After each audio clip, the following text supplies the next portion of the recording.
ஆண்டவராகிய இயேசு கிறிஸ்துவின் நாமத்தினாலே உங்கள் யாவருக்கும் என்னுடைய அன்பின் வாழ்த்துக்களை நான் தெரிவித்துக் கொள்கின்றேன். கடந்த 7 மாதமாக தேவன் தம்முடைய கிருபையினாலும் இரக்கங்களினாலும் நம்மை சுமந்து வந்து இந்த 8வது புதிய மாதத்திலே பிரவேசிக்கும்படியான இரக்கங்களை கர்த்தராகிய தேவன் உருவாக்கி தந்தார்.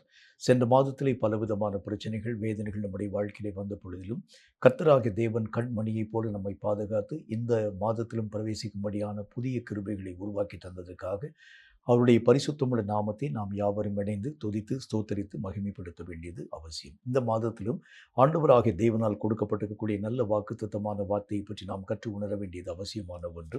வேதம் சொல்லக்கூடிய வார்த்தையை வாசிக்கிறேன் கேளுங்கள். ஏசாயா தீர்க்கதரிசியின் புஸ்தகம் 51வது அதிகாரம் 12வது வசனம் இந்த வார்த்தையை நமக்கு சொல்கிறது. ஏசாயா 51:12 இந்த வார்த்தையை சொல்கிறது. வாசிக்கிறேன் கேளுங்கள். நானே அவர்களுக்கு ஆறுதல் செய்கிறவர். தேவனாகிய கர்த்தர் தம்முடைய பிள்ளைகளின் விஷயத்திலே ஆறுதலை தரும் ஒரு தேவனாக விளங்குகின்றார். தம்முடைய பிள்ளைகள் நெருக்கப்படுகின்ற காலங்களிலே, தம்முடைய பிள்ளைகள் கஷ்டத்தின் ஊடாக கடந்து போகக்கூடிய காலங்களிலே, அநேகம் தேவைகளிலே வருத்தத்தின் ஊடாக கடந்து போகக்கூடிய காலங்களிலே ஆண்டவராகிய தேவன் தரக்கூடிய அலாதியான ஒரு ஆறுதல், ஒரு அளவற்ற ஒரு மகிமையான ஒரு ஆசீர்வாதம் அவர்களுடைய மனதை உண்மையாகவே பரவசம் கொள்ளச் செய்யக்கூடியதாய் விளங்குகிறதை பார்க்க முடியும். பல நேரங்களில், பல இக்கட்டுகள் நிறைந்த காலங்களில், தம்முடைய பிள்ளைகள் ஆண்டவராகிய தேவனை நோக்கி அழைக்கக்கூடிய அந்த காலங்களில் கர்த்தராகிய தேவன் அவர்கள் ஒவ்வொருவருக்கும் செவி கொடுத்து அவர்களுடைய இக்கட்டு நிறைந்த காலங்களிலே பூர்ணமான விடுதலையை தந்து தேவனே அவர்கள் ஒவ்வொருவருக்கும் ஆறுதலை தரும் ஒரு தேவனாக விளங்குகின்றார். இந்த கர்த்தர் தான் இந்த புதிய மாதமாகிய ஆகஸ்ட் மாதத்திலே உங்களுக்கும் எனக்கும் நல்ல ஒரு வாக்குத்தத்தமான வார்த்தை ஒன்று சொல்லுகின்றார். நானே உங்களுக்கு ஆறுதலை தரக்கூடிய ஒரு தேவனாய் இருக்கிறேன் என்கிறதை பற்றி. எந்தெந்த விஷயத்திலே தேவன் தம்முடைய பிள்ளைகளாகி நமக்கு ஆறுதலான மகிமையை உருவாக்கி தரப்போகிறார் என்று பாருங்கள். கர்த்தருடைய வேதம் சொல்லக்கூடிய வார்த்தையை பாருங்கள். சங்கீதங்களின் புஸ்தகம் 94வது அதிகாரம் 19வது வசனம் இந்த வார்த்தையை நமக்கு சொல்கிறது. சங்கீதம் 94:19 இந்த வார்த்தையை சொல்கிறது. வாசிக்கிறேன் கேளுங்கள். அது என்ன சொல்லுதுன்னு பாருங்க. என் உள்ளத்தில் விசாரங்கள் பெருகுகையில் உம்முடைய ஆறுதல்கள் என் ஆத்துமாவை தேற்றுகிறது. நம்முடைய வாழ்க்கையிலே வரக்கூடிய பல விதமான விசாரங்கள் என்று அழைக்கப்பட ஆரம்பிக்கிறது உண்டானால் பலவிதமான கஷ்டங்கள் நம்முடைய உள்ளத்திலே ஆறுதல் தேறுதல் இல்லாத ஒரு நிலைகள் வரக்கூடிய நேரத்தில், அல்லது கைவிடப்படக்கூடிய ஒரு நேரம் என்று வைத்துக் கொள்ளலாம். இந்த மாதிரி சூழ்நிலைகள் வரக்கூடிய நேரத்தில் நமக்கு ஆறுதலை தருகிறது யார்? அக்கம் பக்கத்தில் இருக்கக்கூடிய பலவிதமான மக்களை நீங்களும் நானும் தேடி விரும்பி போகிறது வழக்கம். ஆனால் கர்த்தர் சொல்கின்றார், இந்த மாதிரி விசாரங்கள் பெருகக்கூடிய நேரத்தில் இனி நான் இந்த உலகத்திலே வாழ்ந்து என்ன பிரயோஜனம் இருக்கிறது? எல்லா கதவுகளும் அடைக்கப்பட்ட ஒரு வாழ்க்கை வாழ ஆரம்பிக்கிறேன். என்னுடைய வாழ்க்கையினுடைய இறுதி கட்டத்தின் எல்லைகளிலே நான் வந்துட்டேன். இனி எனக்கு அடுத்த கட்ட நகர்வு ஒன்றுமே இல்லை என்று சொல்லி நம்முடைய வாழ்க்கையிலே திகைத்து போகக்கூடிய அந்த காலங்களில் நமக்கே ஆண்டவராகிய தேவன் ஆறுதல்களை தந்து, இந்த வழியாக அல்ல வேறொரு மார்க்கத்தை நான் உனக்கென்று வைத்திருக்கிறேன் என்கிறதை கர்த்தராகிய தேவன் பேசுகிறதை உங்களாலும் என்னாலும் கற்று உணர முடியும். பல நேரங்களில் தேவனாகிய கர்த்தரால் பயன்படுத்தப்பட்ட ஆண்டவராகிய தேவனுடைய பரிசுத்தமுள்ள சித்தத்தை நிறைவாக்கின அநேக விதமான ராஜாக்களுடைய வாழ்க்கை இதற்கு நல்ல ஒரு உதாரணமாக உங்களாலும் என்னாலும் கற்று உணர முடியும். தங்கள் வாழ்க்கையினுடைய இறுதி கட்ட நிலைகளிலே வரக்கூடிய நேரத்தில் தேவன் தாமே அவர்கள் ஒவ்வொருவருக்கும் ஆறுதலை தந்து அவர்களுக்கு இனி உன்னுடைய காரியங்கள் எல்லாவற்றிலும் ஒரு மகிமையை நான் விளங்க பண்ணுகிறேன் என்கிற ஒரு நல்ல ஒரு திருப்பு முனையை உருவாக்கி கொண்டு வருகிறதை பார்க்க முடியும். இதே கர்த்தர் தான் இன்றைக்கு உங்களுக்கும் எனக்கும் ஒரு நல்ல ஒரு வாக்குத்தத்தமான வார்த்தை சொல்லுகின்றார். நானே உங்களுக்கும் உங்கள் உள்ளத்திலே விசாரங்கள் பெருகக்கூடிய நேரத்தில் என்னை பார்க்கிறவர் யார், என்னை விசாரிக்கிறவர் யார், என்னை உணர்கிறவர் யார், என் மேல் அன்பு கூறக்கூடியவர் யார் என்று சொல்லி பல விதமான விசாரங்கள் நம்முடைய வாழ்க்கையிலே வரக்கூடிய அந்த காலங்களில் தேவன் சொல்லுகின்றார், உன்னுடைய உள்ளத்திலே பிறகக்கூடிய விசாரத்திற்கு நானே ஆறுதலை தரும் ஒரு தேவனாய் விளங்கப் போகிறேன் என்கிறதை பற்றி வேதம் சொல்லக்கூடிய நல்ல ஒரு உதாரணமான ஒரு காரியத்தை வாசித்து பாருங்கள்.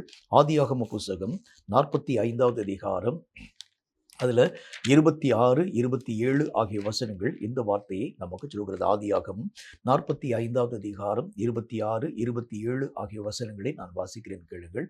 யாக்கோபு என்கின்ற மனிதன் துக்கத்தின் இறுதி பரியந்தம் கடந்து போகக்கூடிய ஒரு காலம்.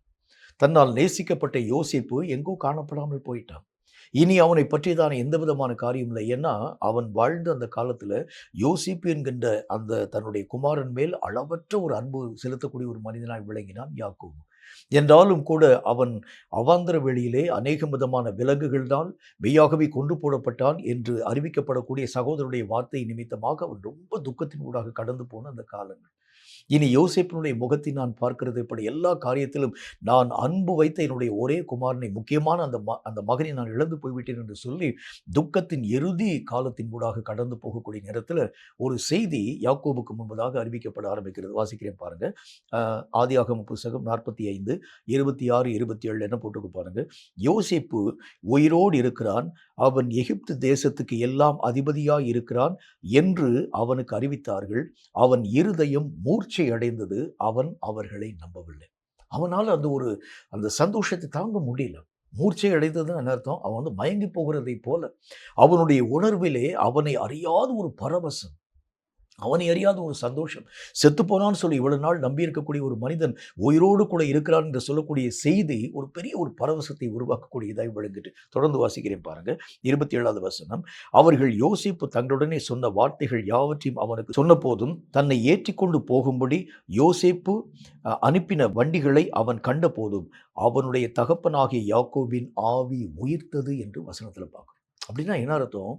உண்மையான ஒரு ஒரு ஒரு பரவசமான ஒரு நிலையினுடைய உச்சகட்டம் ஆவியிலே ஏற்படக்கூடிய ஒரு உயிர்ப்பு. அதுதான் ஒரு பெரிய ஒரு ஆறுதல். ஆண்டவராகிய தேவனுடைய நாமத்தினாலே எல்லாத்தையும் நான் இழந்து போயிட்டேன், இனி என்னுடைய வாழ்க்கையில் இவைகளெல்லாம் வருகிறது எப்படி? கர்த்தருடைய வேதத்திலே வாசிக்கிறோம், இழந்து போன யோசேப்பை பற்றி அவன் கேள்விப்பட்ட பொழுது அவன் இருதயம் அவனுக்குள் மூர்ச்சையை பெற்றது.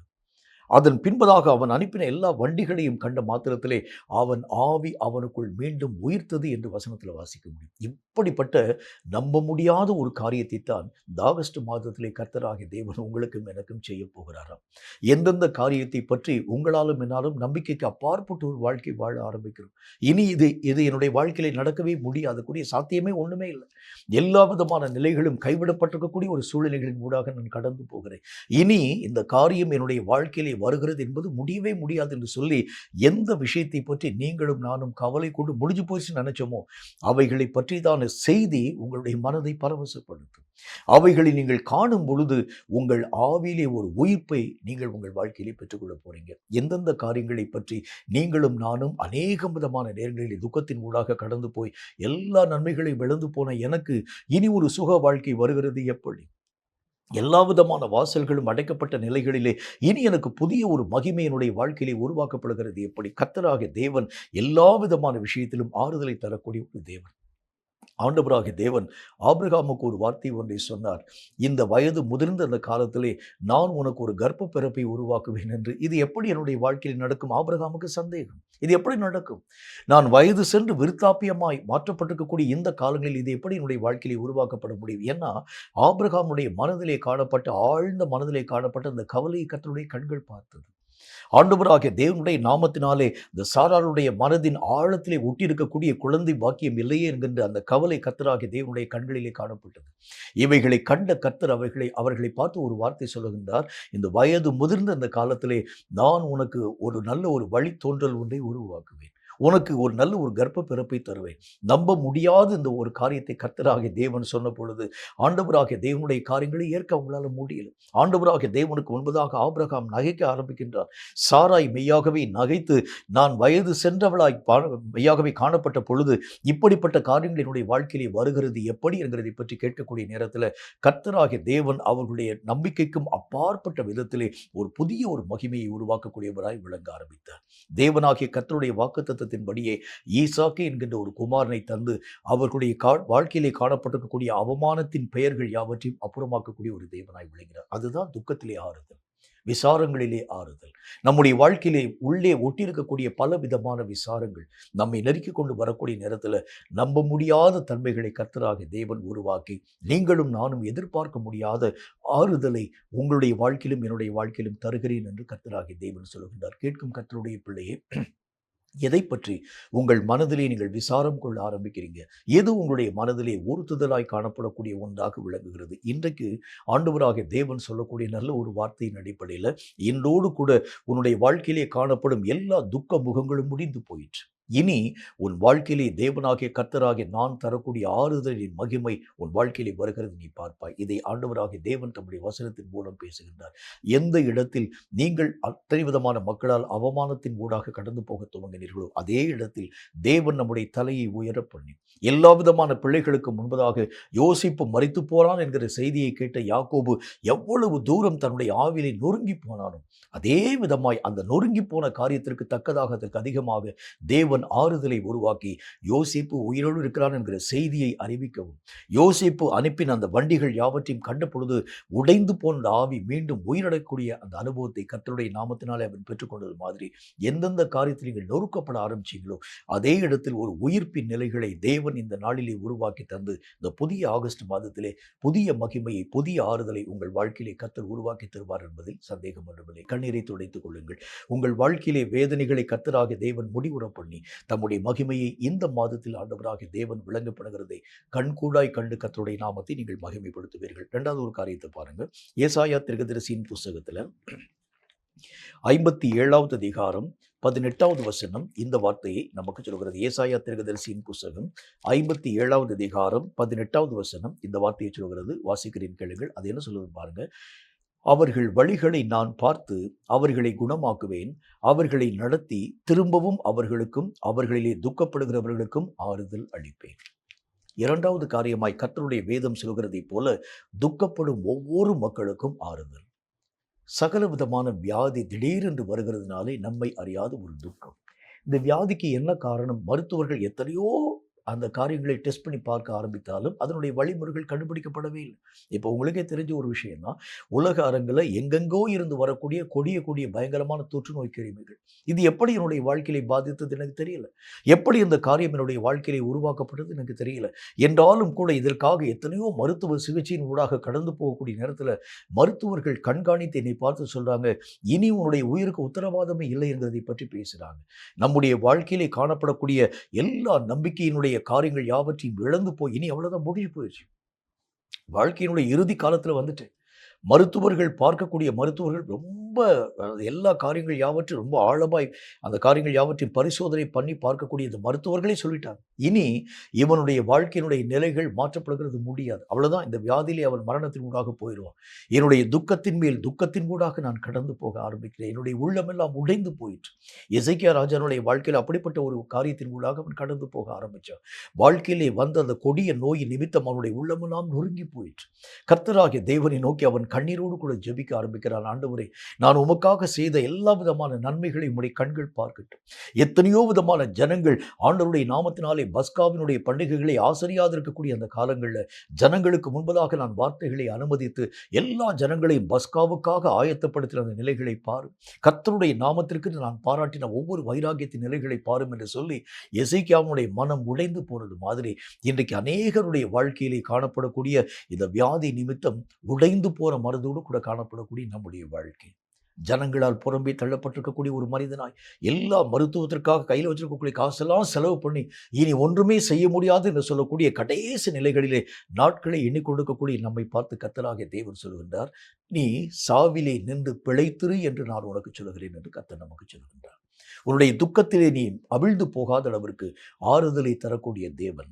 எல்லா விதமான துக்கத்தின் காரியங்கள் இத்தோடு கூட முடிந்து போகட்டும்.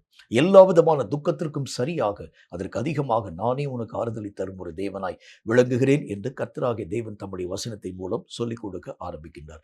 வேத புஸ்தகத்துல நல்ல ஒரு வாக்கியம் இவ்விதமாக எழுதப்பட்டிருக்கிறதை பார்க்க முடியும். 2 ராஜாக்களின் புஸ்தகத்துல அதுல 4வது அதிகாரம் 27வது வசனம் இந்த வார்த்தையை நமக்கு சொல்கிறது. 2 ராஜாக்களின் புஸ்தகம் 4வது அதிகாரம் 27வது வசனத்தை வாசிக்கிறேன் கேளுங்க. அதுல என்ன சொல்லுதுன்னு பாருங்க. பர்வதத்திலே இருக்கிற தேவனுடைய மனுஷனிடத்தில் வந்து அவன் காலை பிடித்து கொண்டாள். அப்பொழுது கேயாசி அவளை விலக்கிவிட வந்தான். தேவனுடைய மனுஷன் அவளை தடுக்காதே, அவள் ஆத்துமா துக்கமாய் இருக்கிறது, கர்த்தர் அதை எனக்கு அறிவியாமல் மறைத்து வைத்தார் என்றார். இந்த பெண் செய்த ஒரு காரியம் உங்களுக்கு நல்லாவே தெரியும். இவளுடைய ஊருக்கு கடந்து போகக்கூடிய நேரத்தில் இவன் எலிசா என்கிற தேவனுடைய மனிதர் உண்மையாகவே கர்த்தராகிய தேவனால் பயன்படுத்தப்படுகின்ற ஒரு மனிதன் என்பதை அறிந்து தன்னுடைய வீட்டில் ஒரு மேல் மாடி ஒரு ஒரு ஒரு மாடி ஒன்றை ஏற்பாடு செய்து, அந்த மாடியிலே இவன் இந்த பகுதியிலே வரக்கூடிய நேரத்தில் தங்குகிறதற்காக நல்ல ஒரு மேஜை ஒன்றையும், நல்ல ஒரு ஒரு ஒரு ஒரு கட்டில் ஒன்றையும், ஒரு குத்து விளக்கு ஒன்றையும் வைத்து, இவன் வந்து போகக்கூடிய நேரத்தில் தங்கும்படியான காரியங்களை உருவாக்கினான். ஒரு நாள் இந்த மனுஷன் தான் கூப்பிட்டு கேட்டாரு, "உனக்கு வந்து பிள்ளை இல்லையாமான்னு?" கேட்டாரு. இல்லை என்கிறதை பற்றி அறிவிக்கக்கூடிய நேரத்தில் கர்த்தருடைய வார்த்தைகளை சொல்லி, அவளுக்கு ஒரு நல்ல ஒரு பிள்ளையை ஆண்டவராகிய தேவன் தருவார் என்பதை பற்றி பேசி, நல்ல ஒரு பிள்ளைக்குரிய வழிமுறைகளை கர்த்தருடைய நாமத்தினாலே ஜெபித்து, ஜெபத்தின் மூலம் ஒரு அற்புதத்தை அவள் தன்னுடைய வாழ்க்கையிலே பெற்றுக்கொண்டாள். பிள்ளை வளர்ந்தது. பிள்ளையின் மேல ரொம்ப பரவசமான ஒரு சந்தோஷம். ஒரு நாள் அந்த பிள்ளை வந்தான். வெளியே போய்விட்டு வரக்கூடிய அந்த பிள்ளைக்கு தலை நோவு என்று சொல்லி படுத்தான். அந்த நோவிலே அவன் செத்து போயிட்டான். அந்த பெண்ணினுடைய மனம் மகா பெரிய துக்கத்தின் ஊடாக கடந்து போயிட்டு, அந்த தேவனுடைய மனுஷன் திரும்ப அந்த ஊருக்கு வருகிறார் என்று சொன்ன மாத்திரத்தில் நேரா ஓடி போய் அந்த மனுஷனுடைய கால்களிலே விழுந்து அழுது புலம்பினாள். நான் எனக்கு ஒரு பிள்ளை வேண்டும் என்று நான் உம்மிடத்தில் நான் கேட்டது உண்டான ஆண்டவரே, என்றாலும் கூட அந்த பிள்ளைக்குரிய காரியங்கள் யாவற்றையும் நீங்க தான் ஜெபத்தின் மூலமாக என்னுடைய வாழ்க்கையை பெற்று தந்தீங்க.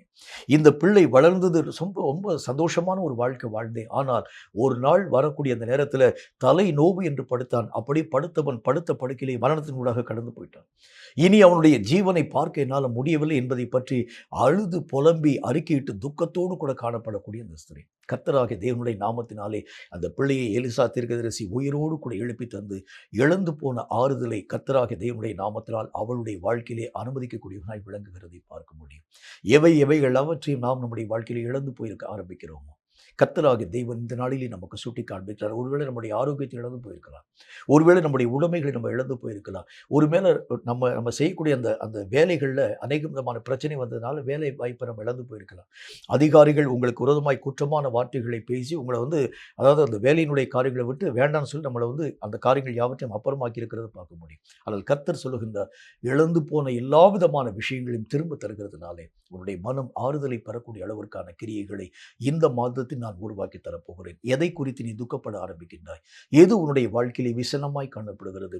எந்த துக்கத்திலே இருந்து மீள முடியாதவனா இந்த அதாவது அந்த பெண்ணினுடைய வாழ்க்கையில இழந்து போன அந்த இழப்பை திரும்ப பெருகக்கூடிய அளவுக்கு சாத்தியக்கூறு ஒண்ணுமே கிடையாது. செத்துப்போன அந்த பையன் வந்து உயிரோடு கூட எழுப்பப்படுகிறது எப்படி? செத்து போயிட்டான் அவன். என்றாலும் கூட கர்த்தருடைய நாமத்தினால எலிசா என்கிற தீர்க்கதரிசியினுடைய வார்த்தைக்கு இணங்க ஆண்டவராகிய தேவன் அற்புதங்களை செஞ்சது மாதிரி, இன்றைக்கு துக்கத்திலே இதெல்லாம் இனி என்னுடைய வாழ்க்கையிலே வரவே முடியாது என்று சொல்லக்கூடிய இடத்துல தான் கர்த்தராகிய தேவன் மீண்டும் அவைகளை உங்களுடைய கரங்களிலே தந்து, உங்களுடைய வாழ்க்கையிலே காணப்படக்கூடிய துக்கத்திலே நீங்கள் அவிழ்ந்து போகாத அளவிற்காக ஆறுதலின் தேவனாகிய கர்த்தர் ஆறுதலை தருகிறேன் என்கிற வார்த்தையின் மூலம் பேசுகிறார். ஒருவேளை வியாதி நிமித்தம் கொடுமையான காரியத்தின் ஊடாக கடந்து போயிருக்கலாம். ஆனால் கேட்கும் கர்த்தருடைய பிள்ளையே, இந்த நாளிலே ஆண்டவராகிய தேவன் உங்கள் வியாதிக்கு முன்பதாக சொல்ல போகின்றார். நீ வியாதி நீங்கி சுகமாய் பிழைத்திருக்கும்படியான கிருபைகளை தருகிறேன். உன்னுடைய வியாதியின் பெருமை இத்தோடு கூட நின்று போகட்டும்.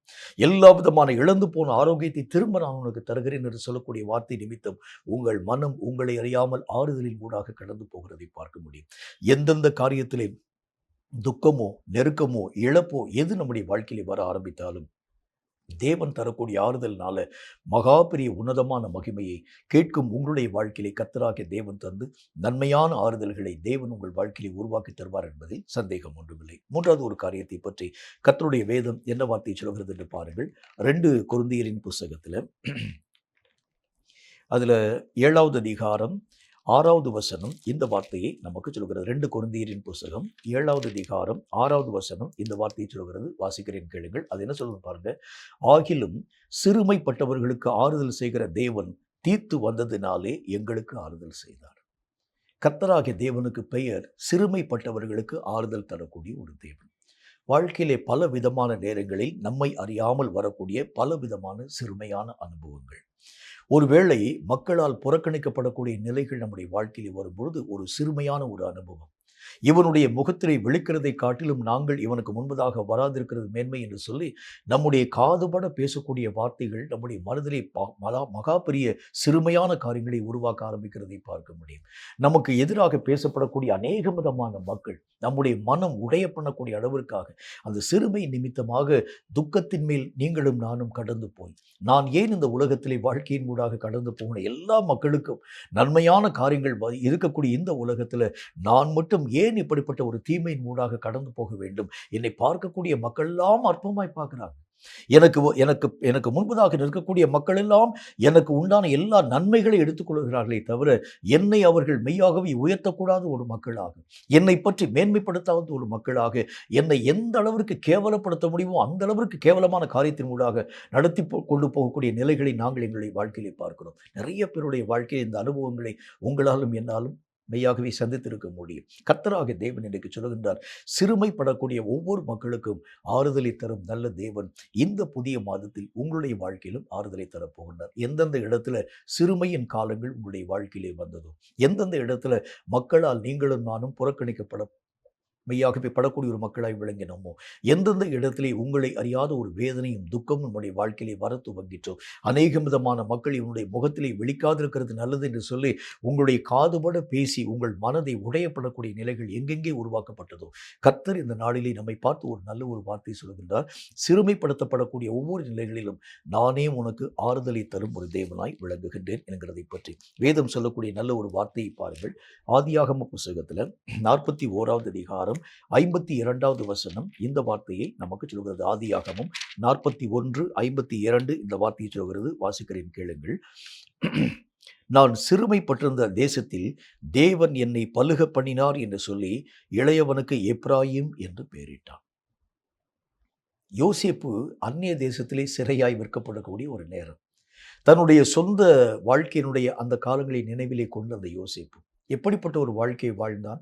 தன்னுடைய தகப்பனாக யாக்கோபுக்கு செல்ல பிள்ளையாக, தன்னுடைய தகப்பனோடு கூட எல்லா நாளிலும் ஒரு சந்தோஷமான ஒரு வாழ்க்கை வாழக்கூடியவனாக. ஆனால் இவனுடைய வாழ்க்கையினுடைய நிலைகளை குறித்து பொறாமை கொண்டு அவனுடைய சகோதரர்கள் அவனை முகம் அறியாத எகிப்து நாட்டிலே விற்று போட ஆரம்பித்தாங்க. விற்று போட்டதுனால எகிப்திலே காணப்படக்கூடிய யோசேப்பினுடைய வாழ்க்கை நெருக்கத்தினூடாக கடந்து போயிற்று. செய்யாத குற்றத்திற்காக அவன் சிறையிருப்பின் ஊடாக கடந்து போய் இப்பொழுது கர்த்தருடைய நாமத்தினாலே கர்த்தருக்கு முன்பதாக அவன் உண்மை நிலை உள்ளவனாக காணப்பட்டதுனால மீண்டும் அவனுடைய தலையை பார்வோன் உயர பண்ணி ஆண்டவராகிய தேவனுடைய நாமத்தினால் பார்வோனுக்கு அடுத்த ஸ்தானம் பரியந்தம் கொண்டு வந்து நிறுத்தினான். இவனுக்கு ஒரு நல்ல ஒரு மனைவியை அந்த மனிதன் மெய்யாகவே கொடுக்க ஆரம்பிச்சதுனால தேவனுடைய நாமத்தினால் ஆசீர்வதிக்கப்பட்டு நல்ல ஒரு குழந்தை பாக்கியத்தை கர்த்தராகிய தேவன் தந்தார். அவன் சொல்றான், சிறுமைப்படுத்தப்பட்ட இந்த தேசத்திலே கர்த்தராகிய தேவன் என்னை நினைவிலே கொண்டார் என்பதை தன்னுடைய மனதிலே வைத்து எப்ராயிம் என்கிற பெயரை அவன் மேலே வைக்கிறதை பார்க்க முடியும். அப்படின்னா என்ன அர்த்தம்? சிறுமையிலே நீங்களும் நானும் மூழ்கி போகிறது கர்த்தருக்கு பிரியமல்ல. எல்லா இடங்களிலும் நீங்களும் நானும் ஒடுக்கப்பட்டே திரிகிறது கர்த்தராகிய தேவனுக்கு பிரியமல்ல. ஆண்டவருடைய வேத புத்தகத்தில் சங்கீதக்காரன் சொல்கின்றார், எப்பொழுதும் நான் ஒடுக்கப்பட்டு துக்கத்தோடு கூட நான் தெரிய வேண்டுமான்னு கேட்கிறார். இல்லை இல்லை, அது ஆண்டவராகிய தேவனுக்கு பிரியமான ஒரு காரியம் அல்ல. ஒடுக்கப்பட்ட காலங்களுக்கு சரியாக, துக்கத்தோடு கூட தெரிந்த காலங்களுக்கு சரியாக அதற்கு அதிகமாக மகிமைப்படுத்தும் ஒரு தேவனாகிய கர்த்தர். எந்த இடத்திலே அவன் சிறுமையான ஒரு வாழ்க்கை வாழ ஆரம்பிச்சான் பாருங்க. தன்னுடைய சகோதரர்களால் பகைக்கப்பட்டு ஒரு குற்றமும் செய்யாத அந்த அந்த அந்த வாலிபன் யோசேப்பு என்கிற அந்த வாலிபன் மெய்யாகவே எகிப்து நாட்டிலே ஒரு அந்நிய தேசத்திற்குள்ளாக விற்பனைக்கு உள்ளாக்கப்பட்டு எல்லா ஜனங்களுக்கு முன்பதாக சிறையிருப்பின் ஊடாக கடந்து போய் இப்ப மகா உன்னதமான உச்சிதமான ஒரு அனுபவத்தின் ஊடாக அவனை கர்த்தராகிய தேவன் நிறுத்துகிறார். இந்த இடத்தோடு கூட ஆண்டவராகிய தேவன் நிறுத்தல. அடுத்து என்ன செய்றார் பாருங்க. யார் யாரெல்லாம் இவனை யோசேப்பை சிறுமைப்படுத்தினார்களோ இவர்கள் அத்தனை பேரும் யோசேப்பினுடைய பாதத்திலே வந்து பணியக்கூடிய அளவிற்காக தேவனாகிய கர்த்தர் அவர்களை அழைத்து கொண்டு வருகிறதை பார்க்க முடியும். உன்னுடைய சிறுமையிலே கர்த்தராகிய தேவன் செய்த நன்மைகளை எல்லாருடைய கண்களும் காணும்படிக்காக யார் யாரெல்லாம் உன்னை சிறுமைப்படுத்தும்படியான காரியங்களை செஞ்சாங்களோ அவங்களுடைய கண்ணுக்கு முன்னாலே ஆண்டவராகிய தேவன் உன்னுடைய உயர்வை காண்பிக்கும்படியான கிரியைகளை உருவாக்குகிறத பார்க்கலாம். எவ்வளவு பெரிய ஒரு வல்லமையான கர்த்தர் பாருங்கள். போன மாசத்துல நிறைய சிறுமையின் மூலமாக கடந்து போயிருக்கலாம். நிறைய அவமானப்படுத்தக்கூடிய நிலை, நிறைய பேர் உங்களை அறியாம உங்களுக்கு விரோதமான பகைக்கக்கூடிய காரியங்களின் ஊடாக கடந்து போகக்கூடிய நிலைகளை பார்த்திருக்கலாம். ஆனால் கர்த்தர் இந்த நாளில் ஒரு நல்ல ஒரு வார்த்தை ஒன்றை நம்மை பார்த்து சொல்லுகின்றார். அந்த சிறுமையை ஆண்டவராகிய தேவன் மாற பண்ணுகிறது மட்டுமல்ல, யார் யாரெல்லாம் உன்னை சிறுமைப்படுத்துகிறாங்களோ அவங்களே உன்னை பார்க்கக்கூடிய அளவிற்காக தேவன் உன்னை எந்த அளவுக்கு உயர்த்தி வைத்திருக்கிறார் என்பதை பார்க்கக்கூடிய அளவிற்காக தேவனாகிய கர்த்தர் உன்னை மெய்யாகவே சிறந்திருக்கப்படுகிறதுனாலே மகா பெரிய ஆறுதலை நான் உருவாக்குகிறேன் என்று கர்த்தர் சொல்லுகிறார். யோசேப்பின் சிறுமையை கர்த்தர் மாற்றுகிறது மட்டுமல்ல, சிறுமைப்படுத்தக்கூடிய அந்த ஜனங்களுடைய கண்களையும் ஆண்டவராகிய தேவன் அவர்களுக்கு முன்பதாக கொண்டு வந்து நிறுத்தி, யோசேப்பை நீ சிறுமைப்படுத்தினாய், ஆனால் இன்றைக்கு யோசேப்பை நான் எவ்வளவு தூரம் உயர்த்தி வைத்திருக்கிறேன் என்பதை நீயே உன்னுடைய கண்களினால் காண வேண்டும் என்கிறதை கர்த்தராகிய தேவன் கொண்டு வந்து நிறுத்துகிறதுனாலே எவ்வளவு பெரிய ஒரு ஆறுதலை யோசேப்பு தன்னுடைய வாழ்க்கையிலே பெற்றிருப்பார் என்று பாருங்கள். கேட்கும் கர்த்தருடைய பிள்ளையே, நம்முடைய வாழ்க்கையிலும் கூட சிறுமையின் பாதையின் ஊடாக ஒருவேளை நீங்கள் கடந்து போயிருக்கலாம். எல்லா மக்களாலும் புறக்கணிக்கப்பட்ட ஒரு வாழ்க்கையின் ஊடாக கடந்து போயிருக்கலாம். ஆனால் இன்றைக்கு கர்த்தராகிய தேவன் நம்மை பார்த்து சொல்கின்றார், எந்தெந்த இடத்தில் நீ ஒடுக்கப்பட ஆரம்பித்தாயோ, ஒடுக்கின ஜனங்களுடைய கண்கள் காண நானே உன்னை உயர்த்துவேன் என்று கர்த்தராகிய தேவன் சொல்லுகின்றார். உன்னை புறக்கணித்த மக்களுடைய கண்கள் காண நானே உன் தலையை மேன்மைப்படுத்துவேன் என்று கர்த்தராகிய தேவன் சொல்கிறார். யோசேப்பை மேன்மைப்படுத்தின அதே கர்த்தர் உங்களுடைய எல்லைகளையும் நிச்சயமாய் மேன்மைப்படுத்துவார் என்பதை சந்தேகம் ஒன்றுமில்லை. இன்னொரு காரியத்தை பாருங்க, கர்த்தருடைய வேதம் சொல்லக்கூடிய மற்றும் ஒரு வார்த்தையாக 2 கொரிந்தியரின் புஸ்தகம் 1வது அதிகாரம் 4வது வசனம் இந்த வார்த்தையை நமக்கு சொல்கிறது. 2 கொரிந்தியரின் புஸ்தகம் 1வது அதிகாரம் 4வது வசனத்தை வாசிக்கிறேன், கேளுங்கள். அது என்ன சொல்லுது பாருங்க. தேவனால் எங்களுக்கு அருளப்படுகின்ற ஆறுதலினாலே எந்த உபத்திரவத்திலாகிலும் அகப்படுகிறவர்களுக்கு நாங்கள் ஆறுதல் செய்ய திராணி உள்ளவர்களாய் இருக்கும்படி எங்களுக்கு வரும் சகல உபத்திரவங்களிலேயும் அவரே எங்களுக்கு ஆறுதல் செய்கிறவர். தேவன் தரக்கூடிய ஆறுதல் எப்படிப்பட்ட ஆறுதல்? எல்லா உபத்திரவங்களிலேயும் தேவனே நமக்கு ஆறுதலை தரக்கூடிய ஒரு தேவனாய் விளங்குகின்றார். பல இடங்களிலே அநேகம் விதமான உபத்திரவங்கள், அநேகம் விதமான காரியங்கள், அநேகம் விதமான அந்த அந்த நிலைகளிலே நிந்தைகள், அவமானங்களின் ஊடாக கடந்து போகக்கூடிய நேரத்தில் உபத்திரவங்களே கண்டும் காணாதவராக காணப்படக்கூடிய கர்த்தர் நம்முடைய கர்த்தர் அல்ல. உபத்திரவங்களிலே அவரே நமக்கு ஆறுதலை தரக்கூடிய ஒரு தேவனாய் விளங்குகின்றார். உபத்திரவம் என்று சொன்னால் வேத புஸ்தகத்தில் கர்த்தருடைய வேதம் சொல்லக்கூடிய நல்ல ஒரு வார்த்தையை பாருங்கள். யாத்திராகம புஸ்தகத்தில் 3வது அதிகாரம் அதில் 7வது வசனம் இந்த வார்த்தையை நமக்கு சொல்கிறது. யாத்திராகம புஸ்தகம் 3வது அதிகாரம் 7வது வசனம் இந்த வார்த்தையை சொல்கிறது. வாசிக்கிறேன், கேளுங்கள். அப்பொழுது கர்த்தர், எகிப்திலே இருக்கிற என் ஜனத்தின் உபத்திரவத்தை நான் பார்க்கவே பார்த்து ஆளோட்டிகளின் நிமித்தம் அவர்கள் இடுகிற கூக்குரலை கேட்டேன், அவர்கள் படுகிற வேதனைகளை அறிந்திருக்கிறேன். எகிப்து நாட்டில் இஸ்ரவேல் மக்கள் படக்கூடிய பாடுகளை கர்த்தராகிய தேவனுடைய கண்கள் பார்த்ததாம். அவர்கள் நாள்தோறும் ஒடுக்கப்படக்கூடிய நிலைகளிலே ஒரு வேளைக்கு அடுத்த வேளை நல்ல ஒரு வாழ்க்கை வாழ முடியாமல் ஒரு அடிமையாக வாழக்கூடிய ஒரு வாழ்க்கை நிலைகளை கர்த்தராகிய தேவன் வானத்திலிருந்து பார்க்க துவங்கினார். அவர்கள் படக்கூடிய உபத்திரவங்கள் பெரிய கொடுமையான ஒரு உபத்திரவம். அவர்கள் இடக்கூடிய கூக்குரலின் சத்தம் என்னை மெய்யாகவே வந்து எட்டிற்று. அவர்கள் அந்த வேதனை நிமித்தம் மெய்யாகவே புலம்பு எழக்கூடிய அந்த அழுகையின் குரலை நான் மெய்யாகவே கண்ணோக்கி பார்த்தேன். கர்த்தராகிய தேவன் சொல்லுகின்றார், நெருக்கத்தின் காலத்தில் நமக்கு உண்டான உரிமைகள் எல்லாவற்றையும் இழந்து போய் அடிமையாக காணப்படக்கூடிய அந்த வாழ்க்கையில் நான் எவ்வளவு தூரம் சம்பிரமமான ஒரு வாழ்க்கை வாழ ஆரம்பித்தேன். யோசேப்பினுடைய காலத்தில் இஸ்ரவேல் மக்கள் அந்த கர்த்தருடைய நாமத்தினால் அந்த எகிப்தில் எவ்வளோ பெரிய ஒரு நல்ல ஒரு வாழ்க்கை வாழ ஆரம்பித்தாங்க. ஆனால் யோசேப்பை அறியாத ஒரு ராஜன் வந்த மாத்திரத்தில் என்ன நடந்தது பாருங்கள். இஸ்ரவேல் மக்கள் எல்லா விதமான மக்களும் அடிமைகளாக மாற்றப்பட ஆரம்பித்தாங்க. அவ்வளோ நாள் வரைக்கும் சம்பிரமமாக வாழ்க்கை வாழ்ந்தாங்க. இப்போ யோசேப்பை அறியாத ஒரு ராஜன் வந்த மாத்திரத்தில் அவர்கள் நிலைகள் அப்படியே தலைகீழாய் மாற்றப்பட்டு எத்தனை வருட காலம் கர்த்தருடைய நாமத்தினாலே அவர்கள் பட்ட வேதனைகள், பாடுகளை நீங்களும் நானும் பார்க்க முடியும். செங்கலை அறுக்கவும், அநேக விதமான காரியங்களை செய்யவும், பெரிய பெரிய கட்டடங்களை கட்டவும், பெரிய பெரிய நகரங்களை கட்டவும் தக்கதாக பெரிய வேலைகளிலே இந்த ஜனங்கள் யாவரையும் அவர்கள் ஒடுக்க துவங்க ஆரம்பிக்கிறதை பார்க்க முடியும். உபத்திரவத்தின் மேல் உபத்திரவம். எவ்வளவு சந்தோஷமான ஒரு வாழ்க்கை வாழ்ந்தோம். ஆனால் இன்றைக்கு இந்த நாட்டிலே வந்து, எகிப்து நாட்டிலே வந்து அடிமையாக நாங்கள் வாழ்க்கை வாழக்கூடிய வாழ்க்கையுடைய நிலைகளுக்கு காரணம் என்ன? அவங்க மனசுல அவர்களை அறியாத வேதனை, துக்கம், அநேக விதமான பாடுகளின் நிமித்தமாய் வரக்கூடிய அநேக விதமான கண்ணீர். கர்த்தராகிய தேவன் அவர்களை மெய்யாகவே கண்டும் காணாதவரை போல விட்டு விடாமல் உபத்திரவத்தின் சத்தத்தை கேட்டு அவர்களை எப்படி விடுவித்து மெய்யாகவே சிறையிருப்பை விட்டு நீங்க பண்ணி அந்த எகிப்து நாட்டிலே எல்லா விதமான அந்த ஜனங்களுடைய காரியங்கள் யாவற்றையும் ஆண்டவராகிய தேவன் அப்புறப்படுத்தி ஆண்டவராகிய தேவனால் வாக்கு பண்ணப்பட்ட கானானுக்குள் அவர்களை பிரவேசிக்கும்படியான கிருபைகளை தந்தாரோ அதே மாதிரி தான் உங்களுக்கும் எனக்கும் ஆண்டவராகிய தேவன் சொன்ன வாக்கு தத்தங்களின் நிறைவேறுதல்களை இந்த உபத்திரவத்தின் நாட்களிலே நீங்களும் நானும் பெற்றுக்கொள்ளப் போகிறோம். இதுவரைக்கும் உபத்திரவத்தின் ஊடாக கடந்து போனோம்.